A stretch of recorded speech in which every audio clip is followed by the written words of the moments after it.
যাবাৰে অসমীয়া খিলঞ্জীয়া সত্তাৰ কথা কোৱা শৃংখল চলিহা নেতৃত্বাধীন যিটো সংগঠন আছে বীৰ লাচিত সেনা, এই বীৰ লাচিত সেনাৰ বাবে এতিয়া বিপদত পৰিছে এগৰাকী অসমীয়া বোৱাৰী মহিলা। সেইগৰাকী অসমীয়া বোৱাৰী মহিলা ইতিমধ্যে বশিষ্ঠ আৰক্ষী থানাত বীৰ লাচিত সেনাৰ বিৰুদ্ধে এজাহাৰ দাখিল কৰিছে। সেই এজাহাৰৰ ভিত্তিত বীৰ লাচিত সেনাৰ তিনিগৰাকী সংগঠনৰ নেতাক ইতিমধ্যে বশিষ্ঠ আৰক্ষী থানাই আটক কৰিবলৈ সক্ষম হৈছে। যি সময়ত বীৰ লাচিত সেনাৰ তিনিগৰাকী সংগঠনে যথেষ্ট সুৰাপান কৰি এগৰাকী অসমীয়া বোৱাৰী মহিলাৰ গাত হাত দিবলৈ অকণো কুণ্ঠবোধ নকৰিলে আৰু সেই সময়ছোৱাত এইগৰাকী মহিলা মোৰ সৈতে উপস্থিত আছে। সেই মহিলাগৰাকীৰ মই ফাৰ্ষ্ট ল'ম। আপোনাৰ গাত বীৰ লাচিত সেনা সংগঠনৰ নেতাই হাত দিছিল। হয় দাদা, এইটো অতি লজ্জাজনক কথা। মই হ'লো অসমীয়া এজনী অসমৰ বোৱাৰী। এতিয়া যদি লাচিত সেনাৰ পৰাই আমি এনেকুৱা পাওঁ, আমি মানে সুৰক্ষিত জানো? আপোনাকে সুধিছোঁ, আপুনি কওকচোন। আমি জানো সুৰক্ষিত?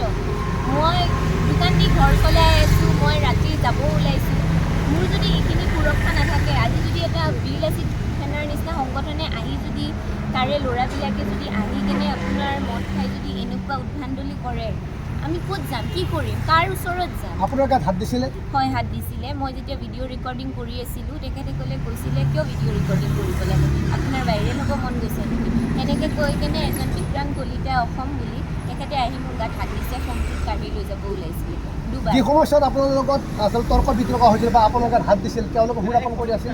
হয়, সুৰাপান কৰি আছিলে। সেইটোতো আমি প্ৰথমতে দেখোঁতে ভাবিছিলোঁ, কিন্তু যেতিয়া আমি থানা আহিলোঁ, এলকহল টেষ্টিং হ'ল ব্ৰেথ এনালাইজাৰ দি, তেতিয়া তেখেত গোটেইকেইজনৰে 200ৰ ওপৰত আছিল। এগৰাকী অসমীয়া বোৱাৰী মহিলা এই সময়ছোৱাত বীৰ লাচিত সেনাৰ বিৰুদ্ধে স্পষ্টকৈ মন্তব্য আগবঢ়াইছে যে বীৰ লাচিত সেনাৰ বাবে এতিয়া এগৰাকী অসমীয়া বোৱাৰী মহিলা বিপদত পৰিছে। আৰু এগৰাকী আচলতে অসমীয়া বোৱাৰী মহিলাৰ হাজবেণ্ড মোৰ সৈতে উপস্থিত আছে। তেখেতৰো ফাৰ্ষ্ট ল'ম। আপোনালোকে বীৰ লাচিত সেনাৰ বাবে বিপদত পৰিছে। আমি বীৰ লাচিত সেনাৰ যোনকেইজন সদস্যই কালি এই কাণ্ডটো কৰিলে, তেখেতসকলৰ ইয়াতে ডাঙৰ বিপদত পৰিছে। এতিয়া আমাৰ যোনটো দৈনন্দিন জীৱন, তাতে আমাৰ এফেক্ট হৈছে। এতিয়া যিহেতু আজি আমি দোকানখন আমাৰ খুলিব পৰা নাই, চ' আমাৰ টোটেলি আজি লছ। এই ক্ষতিপূৰণ আমাক কোনে দিব? এই ক্ষতিপূৰণ আমাক বীৰ লাচিত সেনাই দিব জানো? বীৰ লাচিত সেনাইটো কেতিয়াও নিদিয়ে। ত' আমাৰ পেটত যে লাত মাৰিলে, তাহাঁতি ক'ৰ পৰা অধিকাৰ পায়? তেখেতসকলে সুৰাপান কৰিছে, একো নাই, সুৰাপান কৰক। তেখেতসকলৰ বয়স হৈছে, লিগেল এজ হৈছে, সুৰাপান কৰক। সেই ফূৰ্তিটো সীমিত ৰাখিব লাগে। অকল নিজৰ মাজতে যদি সুৰাপান কৰি ফূৰ্তি কৰে, ঠিকেই আছে। সেইটোৱে যদি বেলেগক এফেক্ট কৰে, সেইটো কিন্তু ফূৰ্তিৰ শ্ৰেণীত নাথাকে আৰু সেইটো বেছি হৈ যায়। কেন্দ্ৰীয় নেতৃবৃন্দৰ কিবা আহ্বান থাকিব আপোনাৰ? আহ্বান এটাই যোনটো আপোনালোকৰ টোটেল ইমেজ আছে চবৰে আগত, আমাৰ অসমবাসী ৰাইজৰ আগত, সেইটো আপোনালোকে ছেফগাৰ্ড কৰাত অলপ চেষ্টা কৰক। কিয়কি এনেকুৱা যদি সদস্য আপোনালোকে ভৰ্তি কৰাই থাকে, আপোনালোকৰ সংগঠনৰ বেয়া দিন অহা বেছি দিন নাই বুলি মই ভাবোঁ। কিবা কেছটো মীমাংসা কৰাৰ ক্ষেত্ৰত আপোনাৰ ধন বিচাৰিছিল বীৰ লাচিত সেনাৰ পৰা? কেছটো মীমাংসা কৰাৰ কাৰণে আমি ক'লোঁ যে আমাৰ যোনখন গাড়ী আছে, গাড়ীখনৰ যোনখিনি ডেমেজ হ'ল, আমাক ডেমেজখিনি ক্ষতিপূৰণ দিয়ক। কিন্তু তেখেতসকলে ক্ষতিপূৰণ দিয়াটো সহযোগ নকৰে। কিমান ধন বিচাৰিছিল? ধন আমি বিচাৰিছিলোঁ গেৰেজত লৈ যাওঁ, গেৰেজত লৈ যাই যোনখিনি ওলাল, আজি যে দুদিন দোকানখন বন্ধ থাকিব, তাৰো আমাক ক্ষতিপূৰণ দিয়ক। আমি এতিয়া চাওক, কেছ এটা কৰিলে কেছ আগবাঢ়ি যাই থাকে। এই কেছৰ ন্যায় কেতিয়ালৈ আমি পাম, কিমান সময় লাগে, সেইটো আমিও নাজানো। আৰু কেছটো যেতিয়ালৈকে চলে, তেখেতসকল যেনেকৈ কোৰ্টত যাই থাকিব লাগিব, আমিও কোৰ্টত দৌৰা দৌৰি কৰি থাকিব লাগিব। সেইকাৰণে আমি ভাবিছিলোঁ মীমাংসা কৰি লওঁ।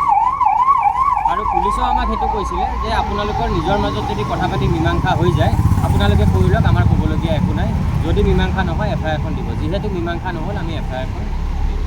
এই দুগৰাকী পতি পত্নীয়ে পদপথত দোকান দি জীৱন নিৰ্বাহ কৰে, কিন্তু তেওঁলোকে আজি এই ঘটনা সন্দৰ্ভত যেতিয়া বশিষ্ঠ আৰক্ষী থানাত এজাহাৰ দাখিল কৰিবলৈ উপস্থিত হৈছিলে, তেতিয়া কিন্তু আৰক্ষীৰ ফালৰ পৰা কোৱা হৈছিল যে আপোনালোকে যদি পাৰে মীমাংসা কৰি লওক।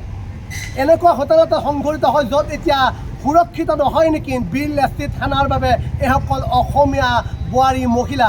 এগৰাকী অসমীয়া বোৱাৰী মহিলাই স্পষ্টকৈ বীৰ লাচিত সেনাৰ বিৰুদ্ধে অভিযোগ উত্থাপিত কৰিছে যে তেওঁৰ গাত হাত দিয়া হৈছিল। আৰু যি সময়ছোৱাত যি 4গৰাকী বীৰ লাচিত সেনাৰ দুৰ্বৃত্তৰূপী যিসকল সদস্য আছে, সেই সদস্যই যথেষ্ট সুৰাপান কৰি হাত দিয়াৰ বাবে এতিয়া এইগৰাকী মহিলাই, অৰ্থাৎ অসমীয়া বোৱাৰী মহিলাই আজিৰ দিনটোত তেওঁ যিখন দোকান খুলি জীৱন নিৰ্বাহ কৰে, সেই দোকানখন বন্ধ কৰিব লগাত এতিয়া কিন্তু সেইগৰাকী অসমীয়া বোৱাৰী মহিলা বিপদত পৰিছে।